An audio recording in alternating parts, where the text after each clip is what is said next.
Hello and welcome. You're watching UATV News with me, Ksenia Bugay.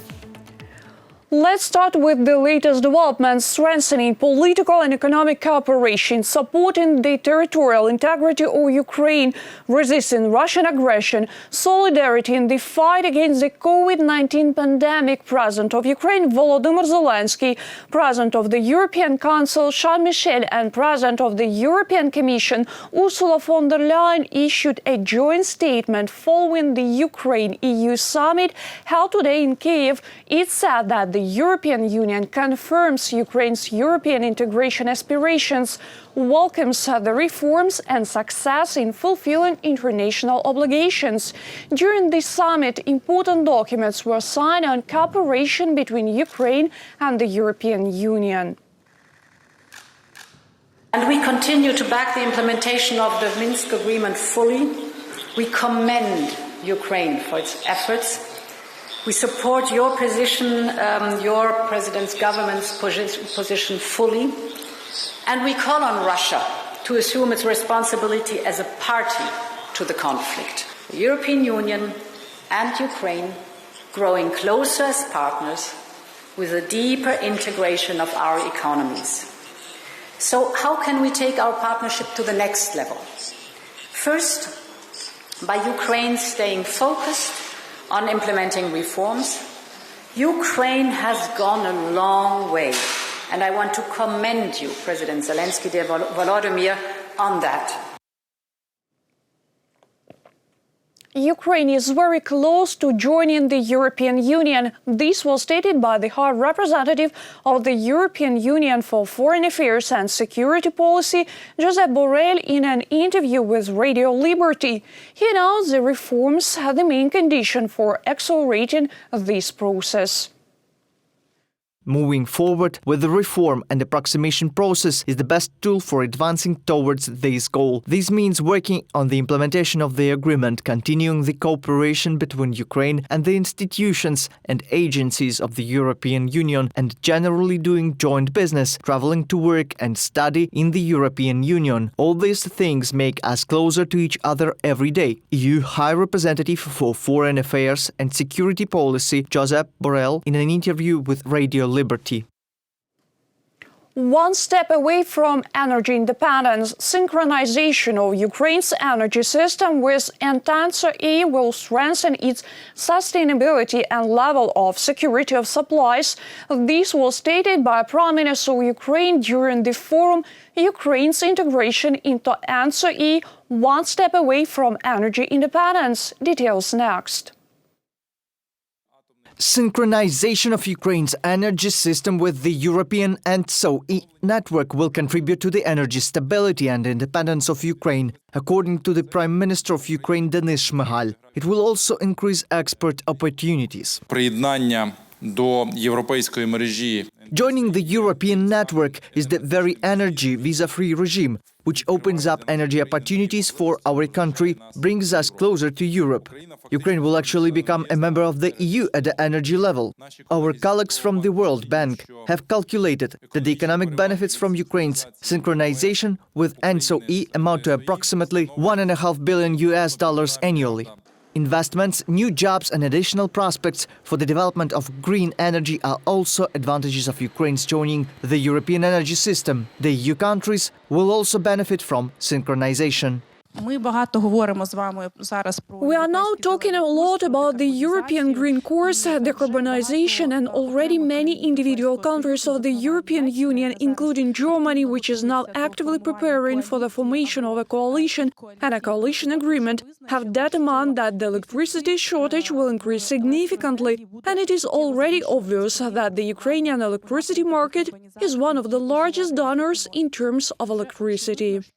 Disconnection of the Ukrainian energy system from the Russian one and full integration into the European one. Prime Minister of Ukraine emphasized that this decision plays a key role for the energy security of the entire European continent. We all know that Russia has resorts and will resort to energy blackmail at different levels. And now we see this in the example of gas blackmail, namely the commissioning of Nord Stream 2. Therefore, we will invite our colleagues to start a high-level strategic energy dialogue with the involvement of the EU member states. Preparations for integration into the European network have been going on for several years. Можна дійсно констатувати, що технічно It can really be stated that technically Ukraine has gone this way, and Ukraine is ready for technical synchronization. We discussed many questions about what needs to be improved, and in fact, these are the calls that can be absolutely implemented. Synchronization of the unified energy system of Ukraine in ENTSO-E is planned for 2023. ENTSO-E is a European network that unites 43 transmission system operators in 36 countries, reported by Nick Starkov, Yulia Granovska for UATV News.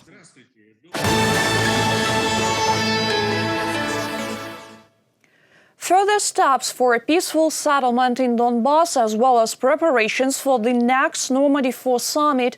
These and other issues were discussed by President of Ukraine Volodymyr Zelensky with German Chancellor Angela Merkel and French President Emmanuel Macron during a video conference. In addition, Angela Merkel and Emmanuel Macron have promised to raise these issues during their talks with Russian President Vladimir Putin. Я повністю підтримую цей формат. I would like to say that I fully support this format. I believe that apart from the Normandy format, we no longer have any other platform today to get out of this situation in order to really end the war in eastern Ukraine.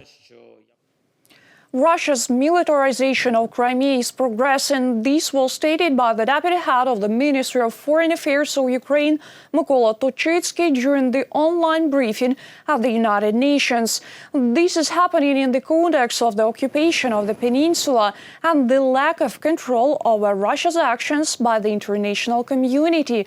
The deputy foreign minister noted that the occupation authorities in Crimea de jure established control over nuclear facilities and materials, as well as seized former nuclear weapon deposits located on the peninsula. Such actions violate international law, in particular the International Atomic Energy Agency Charter and the Treaty on the Non-Proliferation of Nuclear Weapons. A disproportionate number of armament systems continue to be deployed in Crimea, including missiles capable of carrying nuclear warheads, aircraft, ships, ammunition and military personnel. The number of latter increased to 32,500 and even to 44,000 in April during the groundless and threatening concentration of Russian troops on our borders. Mykola Tochitsky, Deputy Minister of Foreign Affairs of Ukraine. Russia is attempting to avoid fulfilling all documents from the package of Minsk agreements. This was stated by the representative of Ukraine to international organizations in Vienna, Yevhen Tsimbalyuk, during a meeting of the OSCE Permanent Council. According to the diplomat, the Kremlin is trying to avoid the implementation of the Minsk Protocol and the memorandum. It is ready to work only on the package of measures for the implementation of the Minsk agreements. Earlier, the mission of the United States and the European Union in the OSCE have already emphasized the Minsk agreements, which Russia also signed, consist of 3 documents: a protocol, a memorandum, and a set of measures. Russia is trying to convince the Permanent Council of the special legal nature of the package of measures and to attribute a certain advantage of the Minsk Protocol and Memorandum. However, the political endorsement by the UN Security Council of the package of measures does not relieve Russia of its responsibility to fulfill the obligations it assumed under 2 other agreements. Yevhen Tsimbalyuk, Permanent Representative of Ukraine to international organizations in Vienna. About 200,000 children on the contact line need psychological support. Living near a war zone traumatizes them on a daily basis. Many people cannot overcome anxiety, phobia, depression without the help of specialists. Our correspondent tried to find out how they cope with this issue.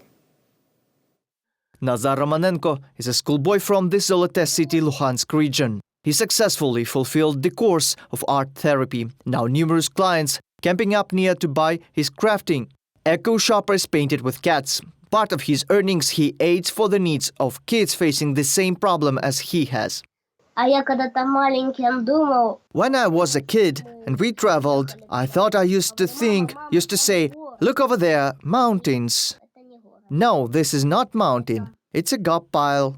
On a summer vacation, we traveled to Truskovets. There were many mountains all the way along. But the story of a young volunteer is a rare case. After all, not for every child on the contact line who needs psychological help it appears affordable. Another proof for this fact, the experience of Nazar's mother. Lyudmila Romanenko is a professional psychologist. She has been working with such requests from the very beginning of the Russian aggression in Donbass.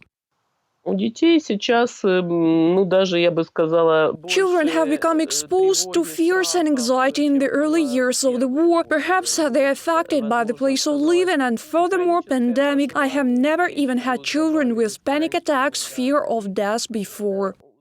And this is the development center titled Child with a Future in Toretsk-Donetsk region. It is open since recently thanks to the efforts of the Prolisok charity mission. The center operates on the basis of the local Siltsy hospital.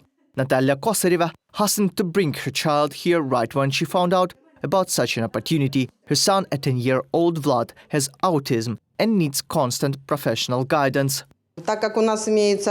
Since we have got a mental problem, there is a psychotherapist here. I hope that everything gets better soon. We also take messages on physical treatment as we also have problems with mobility. Here, doctors work with children with developmental delays and disabilities. War veterans who suffered in Donbass hostilities also undergo treatment here. Their life on the contact line is accompanied by news of the dead relatives and friends, destroyed neighborhoods, and the sound of shelling. Kids from vocational schools say they don't have psychological support, they lack professional therapists. Instead, they just say each other, don't be worried, everything will be fine. So they hold such, let's say, autogenic training for themselves and for the kids, while we understand that this is not an alternative for professional treatment. Kids living on the contact line receive psychological assistance that is delivered mainly by international projects and funds. Their main function to bring fast and precise response. And while Russia continues armed aggression for the 8 years, most of the international institutions either cut their budgets or wind down activities. With each new year, the amount of funding provided by international donors decreases. If we take the volume of financial disbursement allocated for UN agencies continuing to implement their programs in Ukraine, either directly or through partners, if we compare operational budget of 2014-2015 years with 2021, then these figures will be 3 times lower. The Ministry of the Reintegration of the Temporarily Occupied Territories of Ukraine stated a specialized program on children assistance on the contact line is already in the registration process, meaning the creation of a specialized center for the provision of psychological assistance. We are now registering a project in which it was not so easy for us to act as a beneficiary for our ministry, because after all it is more related to the Ministry of Social Policy. It foresees the launch and maintenance of a center for the provision of psychological assistance for victims of violence in the Donetsk and Luhansk regions. In total, more than 400,000 children live along the contact line. According to various sources, about half of them need regular support and professional psychological help, reported by Nick Starkov, Valeria Nekipelova for the UATV News. That was our final story for today. Thank you for watching. Stay tuned. More updates on our official website, YouTube, Facebook, and Twitter pages.